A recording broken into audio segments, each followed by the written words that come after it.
Hey guys, welcome back to Poly Study. So guys, जैसा कि आपने पिछली वीडियो में कुछ टॉपिक देखे होंगे, ठीक है, पावर ट्रांसमिशन जो आपका चैप्टर है उससे रिलेटेड थे। तो यहाँ पर अब आपका जो नेक्स्ट टॉपिक है जिसका नाम है ratio of tension of flat belt. तो ये क्वेश्चन पूछा जा सकता है एग्जाम में, बहुत अच्छा क्वेश्चन है। और ये क्या कह रहा है कि चपटे जो पट्टों में तनाव का अनुपात, मतलब जो इसमें चपटे पट्टे में होता है तनाव, उसका अनुपात निकल पा रहा है ये। ठीक है, तो यहाँ पर फ्लैट जो बेल्ट होती है वो किस प्रकार की होती है तो आपने ये पढ़ी होगी। ठीक है, यहाँ पर दो व्हील होती है, ये चालक होती है, ये चलित होती है। तो यहाँ पर जब ये चालक पुली हो गई, ये आपकी चलित पुली हो गई और ये बेल्ट होती है।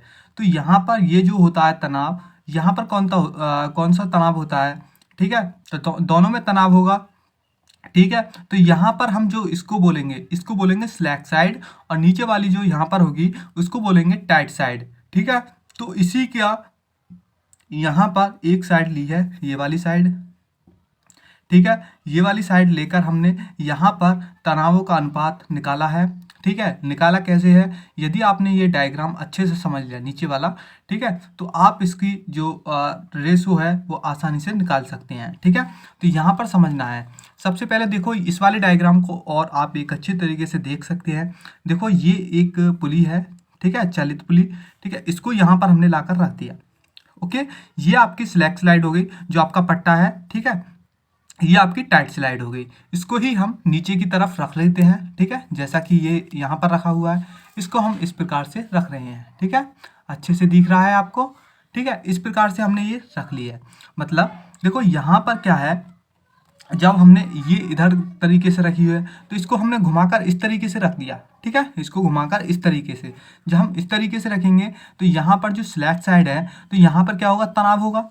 ठीक है, यहाँ पर देखो जो आपकी स्लैक साइड है ये वाली, इस पर तनाव होगा, तो इस पर क्या होगा, कम तनाव होगा। जो आपकी टाइट साइड है, मतलब ये वाला जो पट्टा का हिस्सा है, इस पर क्या होगा, अधिक थोड़ा सा तनाव होगा। तो हमने यहाँ पर क्या किया, इस पर टी माना। ठीक है, इस पर टी प्लस डी टी, मतलब थोड़ा सा अधिक मान लिया, टी में डी टी थोड़ा सा आंशिक जोड़ दिया, तो इस पर थोड़ा तनाव ज़्यादा है।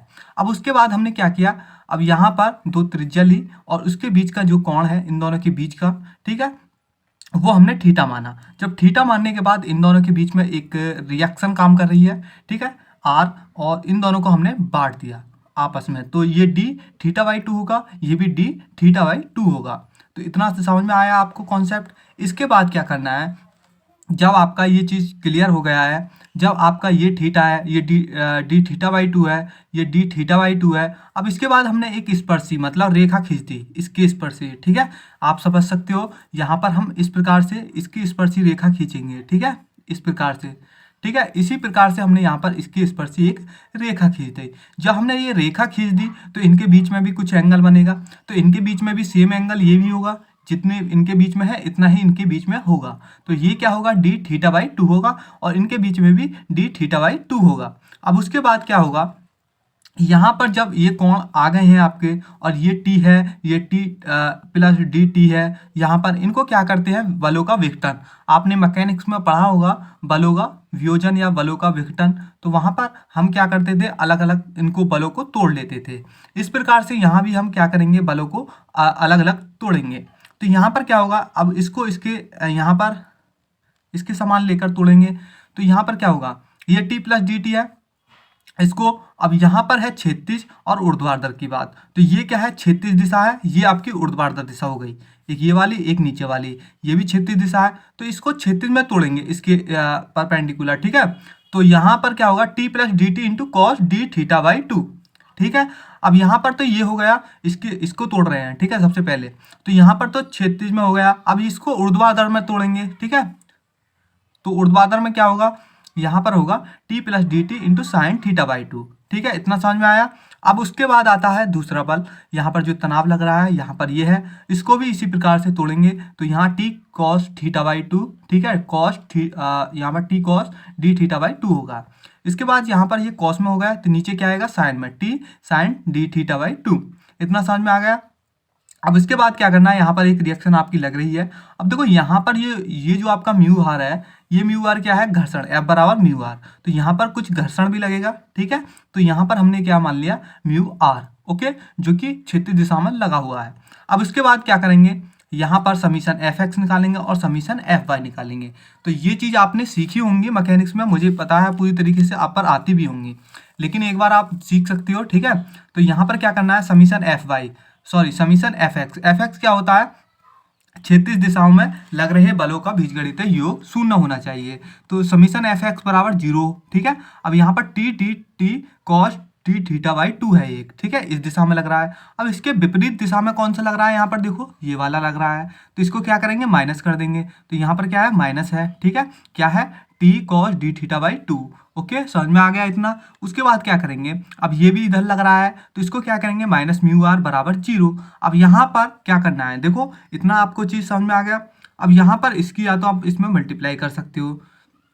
जब आप इसमें इसकी मल्टीप्लाई करोगे तो D T into cos D theta by 2 होगा। अब यहाँ पर T into cos theta by 2 है, ठीक है, ये माइनस में है, इसकी इसमें करोगे तो ये प्लस में होगा, ये कट हो जाएगा, तो बचेगा क्या, D T into cos D theta by 2, ठीक है, एक ये बचेगा। इधर क्या, इसको माइनस को इधर ले जाएंगे तो ये म्यू आर हो जाएगा पॉजिटिव में, ठीक है, इतना समझ में आया। अब यहाँ से क्या करेंगे, जो आपका ये कॉस डी थीटा बाई 2 है इसको 1 के बराबर मानेंगे, ठीक है, क्योंकि इसका मान क्या है, बहुत कम है, इसलिए हम इसका मान जो मानेंगे 1 मानेंगे, ठीक है ना। तो आर की वैल्यू यहाँ से निकल कर आ जाएगी आपकी। आर बराबर क्या होगा, यहाँ पर डी टी अपॉन म्यू होगा, इसको समीकरण नंबर फर्स्ट मानना है। अब इतना काम आप आसानी से कर सकते हो, ठीक है, अच्छे से समझ में आ गया होगा आपका पूरा कॉन्सेप्ट। अब उसके बाद क्या करना है, summation F by. F by देखो, समीशन एफ बाई का मतलब है ऊर्ध्वाधर दिशाओं में लगा जो जितने भी बल लगे हुए हैं उनके बीजगणितीय योग शून्य होना चाहिए, ठीक है। तो यहाँ पर एक तो ये लगाया हुआ है और नीचे की तरफ 2 लगे हुए हैं, ठीक है। तो आर में से इन दोनों को घटा देना, ठीक है, समीशन एफ वाई में इस प्रकार से करेंगे। तो आर में से ये वाले दोनों हमने घटा दिए।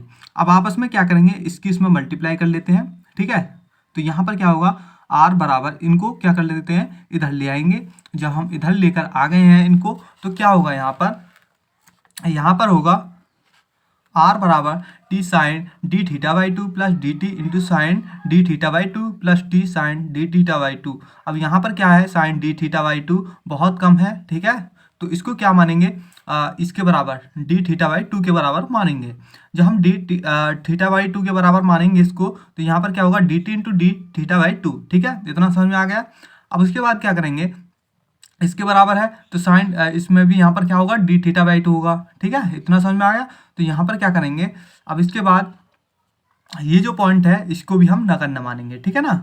इतनी कैलकुलेशन आपको स्वयं करनी है, ठीक है। तो यहाँ पर क्या होगा, R T into D theta, ठीक है, क्लियर समझ में आ गया, ओके। तो यहाँ पर इतनी चीज आपको समझ में आ गई है, ठीक। उसके बाद क्या है, आपका आर का मान क्या होगा, टी इंटू डी थीटा, ये समीकरण नंबर सेकंड है। अब पीछे हमने यहाँ पर आर का मान निकाला है, ये वाला, ठीक है।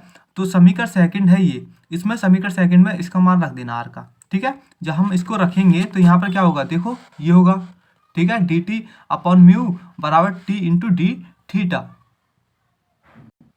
अब इसके बाद क्या है कि जब ये मान आ चुका है तो यहाँ पर क्या कर लेंगे, हम डी टी अपॉन टी कर लेंगे, ठीक है, इसको म्यू को इधर ले जाएंगे, म्यू को, ठीक है, दोनों ओर का क्या करेंगे, समाकलन करेंगे। अब देखो जब दोनों ओर का समाकलन करेंगे, यहाँ पर बस एक चीज आपको ध्यान रखनी है, इसका जब हम इंटीग्रेशन करेंगे तो यहाँ पर क्या होगा, जो T2 है, जो आपका तनाव था, एक T1 था, ठीक है। T1 में क्या था, एक तो आपकी स्लैक साइड थी और एक टाइट साइड थी, ठीक है। तो टाइट साइड को हमने T2 माना था और स्लैक साइड को T1, तो T1 से T2, T2 से T1 तक इसकी लिमिट हमने मान ली है।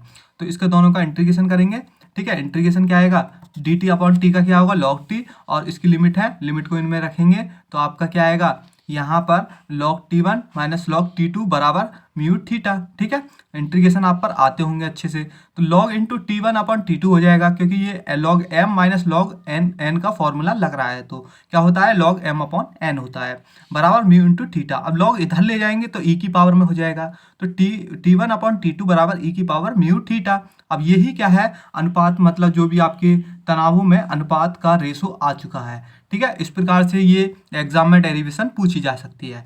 सो गाइज, अगली वीडियो में हम दूसरी जो डेरिवेशन है वो डिस्कस करने वाले हैं, कौन सी है, वी पट्टा चालनों में पट्टे के तनावों का अनुपात, ratio of tension in V belt drive, ठीक है। ये भी मोस्ट वेरी महत्वपूर्ण है, मतलब इम्पोर्टेंट है, ठीक है। तो डिस्कस करेंगे अगली वीडियो में।